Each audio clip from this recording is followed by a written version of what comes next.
Assalamualaikum warahmatullahi wabarakatuh. Kami dari Majelis Perwakilan Kelas SMA Negeri 1 Suko. Saya Rangga Dwi Prastia selaku Ketua Komisi 1 MPK.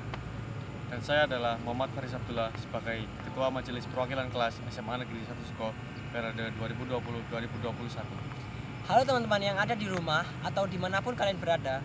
Semoga kalian selalu sehat walafiat. Di pandemi ini bukan menjadi alasan untuk berhenti berkreasi. Kalian harus tetap berkreasi meskipun semuanya serba online. Nah, Majelis Perwakilan Kelas SMA Negeri 1 Suko mempunyai program baru, lebih tepatnya ditangani oleh Komisi 1, yaitu Aspiration Container. Jadi program ini adalah program yang menampung aspirasi siswa-siswi SMA Negeri 1 Suko dalam bentuk saran atau pertanyaan yang akan ditindaklanjuti secara langsung maupun tidak langsung. Untuk semester ini, kami mengadakan Aspiration Container sebanyak 2 kali. Yang pertama pada bulan Maret dan yang kedua pada bulan April. Khusus Aspiration Container bulan April, untuk beberapa pertanyaan terpilih akan kami jawab melalui video ini dan akan dijawab oleh Ketua MPK. Serta kami akan merahasiakan identitas pengirimnya. Jadi, di sini kami hanya menjawab pertanyaan dari siswa tanpa memberitahu identitas dari siswa tersebut. Langsung saja ke pertanyaan yang pertama. Kenapa kegiatan ekstrakurikuler dibekukan, padahal pembelajaran tatap muka sudah dimulai? Ya, jadi jawaban dari pertanyaan ini sangat simpel. Intinya bahwa kenapa kegiatan ekstrakurikuler belum dilaksanakan, karena pemerintah masih belum memperbolehkan pihak dari sekolah untuk melaksanakan kegiatan ekstrakurikuler. Kan ini di masa pandemi.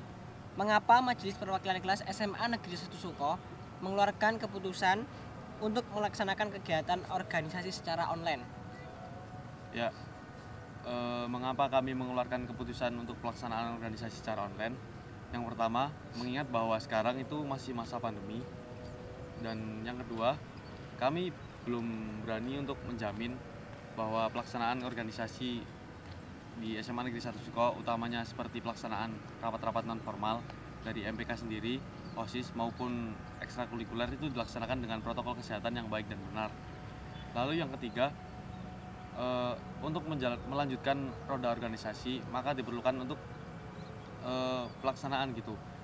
Dan roda organisasi itu kalau misalnya tidak kita laksanakan sekarang, di periode yang selanjutnya bakalan berkemungkinan untuk lebih rumit gitu, dan juga kemungkinan akan berjalan secara kacau gitu. Makanya kita laksanakan sekarang supaya sebagai bekal kita juga untuk memberikan pengetahuan kepada adik-adik kita nanti. Lanjut ke pertanyaan yang kedua. Tips supaya tidak bosan mengerjakan berkas-berkas administrasi ekstrakurikuler.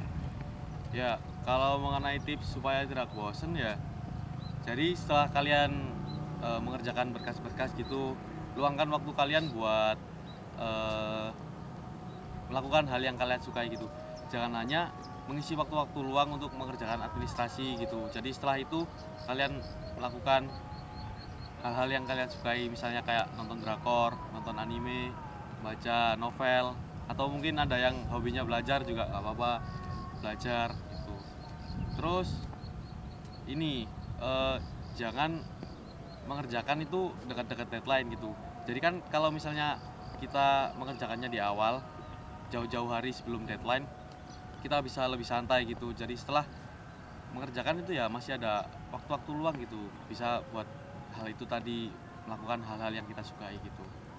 Jadi gak boleh dibuat stres ya? Ya jangan dibuat stres sih. Dan juga mengerjakan administrasi seperti ini seperti kayak DP buat nanti di dunia kerja gitu. Pasti waktu kerja juga ngurusi hal-hal seperti inilah.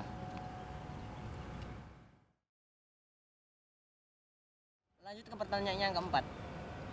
Kan di sekolah kita itu ada yang namanya senerai. Apakah fungsi dari senerai? Apakah itu sangat penting ataukah tidak? Ya, mengenai senerai itu sangat penting kalau di sekolah kita ya. Sebelum mengetahui tentang manfaat senerai atau fungsi senerai, alangkah lebih baiknya kita itu mengenal apa itu Senerai terlebih dahulu. Jadi Senerai adalah laporan pertanggungjawaban ekstrakurikuler selama 1 tahun periode. Eh, Senerai itu berisikan tentang berkas-berkas administrasi dan juga bukti fisik pelaksanaan kegiatan.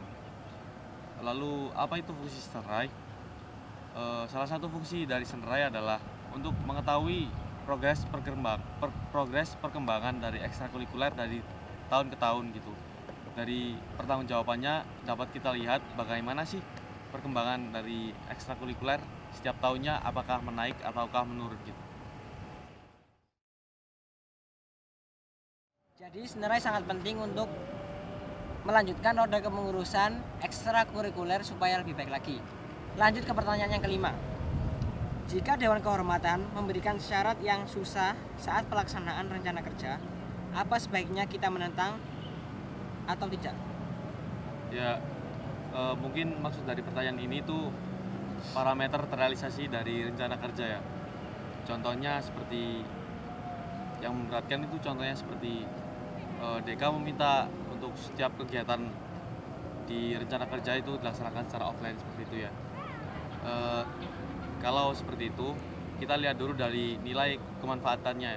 Kalau misalnya nilai kemanfaatannya itu lebih kecil dari dampak buruk yang terjadi dari pelaksanaan tersebut, kita bisa menyampaikan kepada DK secara baik agar kedua belah pihak juga tidak merasa sakit hati dan juga merasa dirugikan gitu.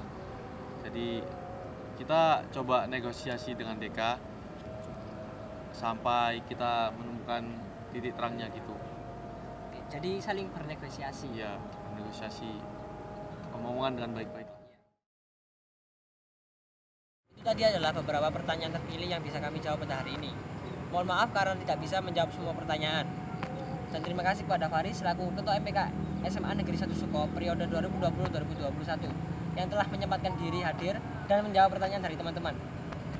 Ya, terima kasih juga kepada teman-teman yang udah berpartisipasi dalam Aspiration Container pada semester ini. Semoga semua aspirasinya dapat terrealisasi dan bermanfaat untuk sekolah. Sekian dari kami. Wassalamualaikum warahmatullahi wabarakatuh.